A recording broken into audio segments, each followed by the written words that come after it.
This never gets old. Did you know that LEGO included a funny reaction time tester game in their latest Technic set? Anyway, welcome again folks, this is Balázs from Racing Brick. I hope you've seen my first detailed building video about this brand new 1/8 scale LEGO Technic supercar, the Ferrari Daytona SP3. If you missed it, then I strongly suggest to watch that one first, as this is the second part of that review. I showed you all the details of the building process previously and also talked about two weird issues I found, both related to the instructions. Since yesterday, both of them were confirmed by other reviewers, so the gear sequence is indeed incorrect if you follow these instructions instead of these in the Lamborghini's manual, and there are two black small panel fairings left at the end of the build that's supposed to go here on these exposed red pins. Today I will talk about the exterior and interior features of the car, show you the official functions, compare it to the other 1/8 scale supercars, and share my verdict about the set. Let's start with the part list as it was missing from the first video. Here you can pause and take a closer look at all the details if you prefer. Here's a closer shot of the printed UCS plug. I'm not sure if I've seen any sets with such thing, but please let me know in the comments if I'm wrong. About the contents, some of you said that the information is incorrect as it indicates a 7-speed gearbox and the set has an 8-speed one. Well, this is a data table for the real car that apparently has a 7-speed gearbox. I guess no one thought this engine will run at almost 10,000 RPM. And by the way, the real Sian also had a 7-speed gearbox, unlike the LEGO version, just saying. Now let's check the interior. You've seen the nice blue seats, the steering wheel and the gauges, but there aren't many details altogether. There's this blue cover on the transmission tunnel with an interesting cutout to show that blue gear. I'm not sure if this is a feature on the original car as well. And it can be folded up to reveal even more of the mechanism. So let's take a look around outside. As you may have noticed, this set has exactly 0 stickers. A lot of you will appreciate this. Honestly, I'm not sure if I needed such special printed pieces in my inventory, but I understand the intention behind. The front of the car is very nicely detailed with tons of system pieces. I like the simple but matching representation of the headlights as well. We have new wheel arches on the outside and the ones from the Sian are on the inside. The huge rear view mirror might be an Easter egg from the previous cars. I'm sure LEGO could make a better part, but this panel somehow appears on all cars. The flex axle windscreen is a controversial point. I like it, it fits the model. The paneling on and around the doors is very complex and it is a faithful copy of the real car. Even this surprising hole at the top, as you see, it exists here as well. Going towards the rear, this wheel arch solution might look a bit odd, but again the real car has something pretty similar. The rear section is again very detailed with lots of system bricks and lots of Technic parts as well. I already added the missing small panel fairings here to make the diffuser complete. Paneling over the rear wheel looks great, despite the fact that the alignment of the flex axle supporting the central part is a real pain. The window here is an interesting point. I know the real car has it, but you might ask if we have a window here, then why don't we have a windscreen at the front? Well, this one didn't need any special parts to make for sure. In general, the panels and all the lines flow very nicely on the car. We have very few gaps. The most distracting one might be this here at the door, although it is necessary for the opening mechanism. The problem might not be even the gap itself, but the fact that the door does not really align properly in some cases when you close it. Since we opened the butterfly doors, let's take a closer look at the mechanism and the functions in general. It works nicely, but there are two issues. The front edge of the door rubs on the wheel arch panel once it is fully opened, and as I mentioned, the bottom needs manual alignment sometimes when it is closed. Well, there's a third challenge actually. The door mechanism can be operated from the engine bay only, so not like on the Lamborghini, which is a bit unfortunate.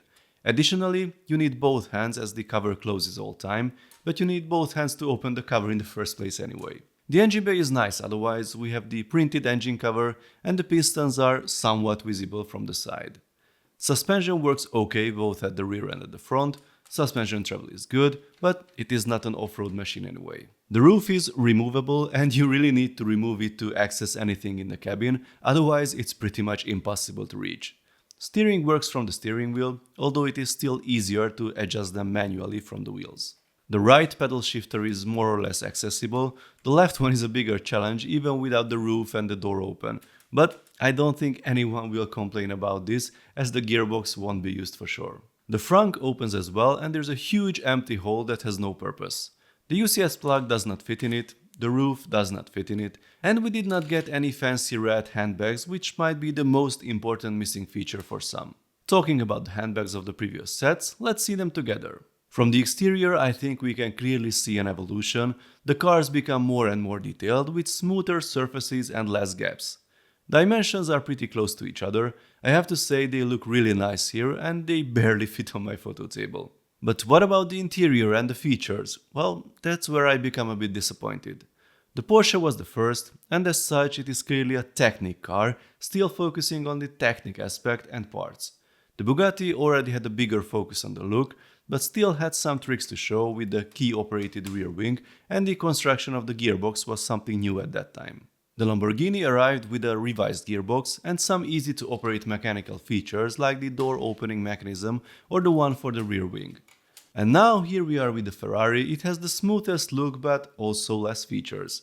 The only added function seems to be the door-opening mechanism that is quite uncomfortable to operate, otherwise we have a direct copy of the Lamborghini's gearbox. It has steering and suspension and that's all. So, can we call this an evolution? Let me know in the comment section.